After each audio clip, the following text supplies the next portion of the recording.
Mr. Monk is back, and it's all gift. No curse.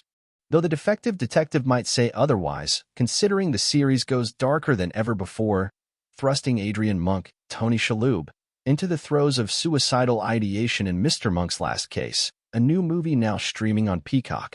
Creator Andy Breckman has likened the movie's storytelling to It's a Wonderful Life, and that film's ability to turn darkness into a moving holiday classic. When Andy first pitched the idea, I thought, wow, that's not something I would have anticipated, Shalhoub tells EW. But it didn't take long for it to lock in. I thought, you know what? This is really right because we want it to be different. Why do this at all? Why revisit these characters unless we're treading on new ground? It's very real. The biggest challenge in my mind was, can we pull this off and do it justice while balancing the comedic elements? We want to go dark, he continues. But we don't want the darkness to undercut the comedy we need in there. We've always done a balancing act. We've always walked the tightrope. This was a higher rope, and it's a lot thinner, and there's a volcano beneath us. Mr. Monk's last case follows Monk as his life is thrown into upheaval when Trudy's, Melora Hardin, daughter Molly, Caitlin McGee, loses her fiancé, Griffin, Austin Scott, in a suspicious accident and asks Monk to investigate. Surrounded once again by old pals Natalie, Traylor Howard, Randy, Jason Gray Stanford, and Leland Stottlemyre, Ted Levine, Monk reluctantly agrees, postponing his plan to take his own life. The parallels to It's a Wonderful Life are even stronger in the movie's conclusion, in which Monk sits in the park preparing to take a lethal dose of pills. But he is saved by a reminder of how many people he's helped, in the form of the spirits of Trudy, Griffin, and countless other victims of the crimes he solved. I always loved the idea, Shalhoub says of the ending. There's a certain surreal element to it.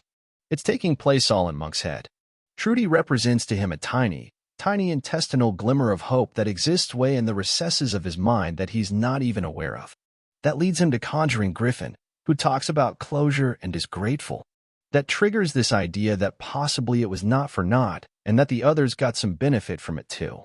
We caught up with Shalhoub to get all the OC details on returning to the role, including how hilarious it was filming a scene in which he steps in dog poop, his absurd mustache disguise, and whether he'd come back for more.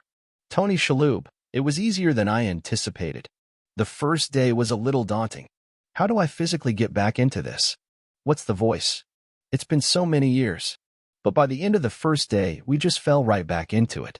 Having all the ensemble back together with such commitment and enthusiasm, and everyone bringing their A game, we clicked him pretty quickly. We saw him, if not healed, at least on a good path to healing in the series finale. Was it hard for you to return to him in a place where he's regressed so much? In some ways it was challenging. I tried to keep in the forefront of my mind all of the devastation and difficulty with COVID and how impactful that was. How much illness and loss there was during that time and challenges for people's jobs and their economic situation. We're all in a different place now than we were back in 2008 or 2009 when we finished the show. I tried to hold on to that and bring that to it. We get these glimpses that all of us have a little bit of Monk in us now, with everyone wanting some of his hand sanitizer. Did you find that ironically or darkly humorous, that we've all trended in that direction? I do. Misery loves company. The character is still out there. He's still more odd than many, but he's more relatable. We find out that he's not as neurotic and hopeless as we thought. He's not an alien being, he's just a guy who was ahead of his time. In the scene where Randy is playing with the Lego bridge and giving you his theories, there's one shot of you where I feel like a little bit of Tony comes through.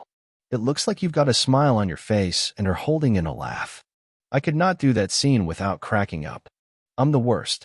He was so funny in that scene, and every time he did it slightly differently and surprisingly, and I could not get through it. Ted and Traylor, they were fine. We all were into it, but I was losing it. I don't know if I was extra punchy that day, but I thought Jason just killed it. Just absolutely crushed it. I had to cover my mouth at one point because it was too much. I've said it. I'm an amateur, what can I tell you? They're so invested in each other, and they have such a, I don't want to say love-hate relationship, but they have a complicated relationship.